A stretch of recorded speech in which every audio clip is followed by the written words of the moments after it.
We had some very clear-cut plans for the film, not least of all having a good script, but it meant that we were, there was some, you know, Sam and all of us, but together there were things that we wanted to achieve.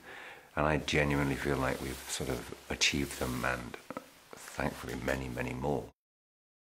You have to take the time and the effort to find the right people who are enthusiastic, who are not here just to sort of do a turn and leave.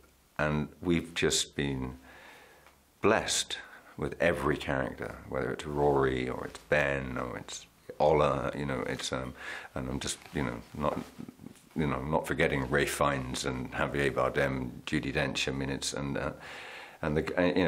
then the casting of the girls with Naomi and Berenice, finding two exceptionally beautiful girls who are very serious actresses and are, you know, intelligent enough to know what's required of them in a movie and more, and they bring so much. And for me on the set, it's been a joy. There's a style, and there's a style we've been going, whether it's you know, Gianni, the costume designer, or you know, or the sets, Dennis's sets. There's definitely a kind of a color palette that Roger Deakins has been using. You know, it's a richness that is there that I think is, it probably reminds us a little more of the 60s. It certainly reminds me much more of sort of Goldfinger. I think is a good touching point if you look at Goldfinger and the sort of the style of that and the locations for that. I think that it does feed into that.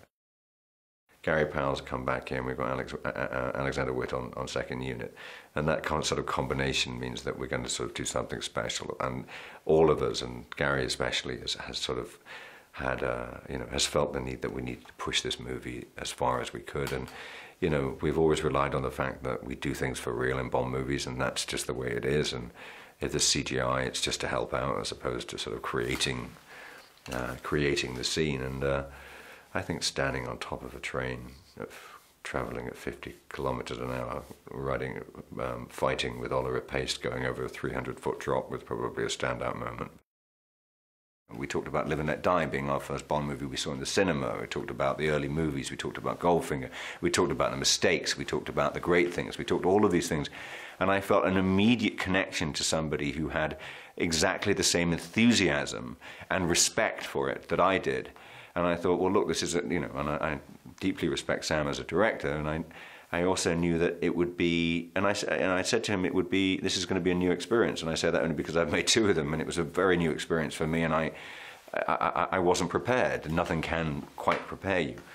But I knew that he would put everything behind it. He would put all of his knowledge of movie making behind it, but also all of his knowledge and love of Fleming and Bond.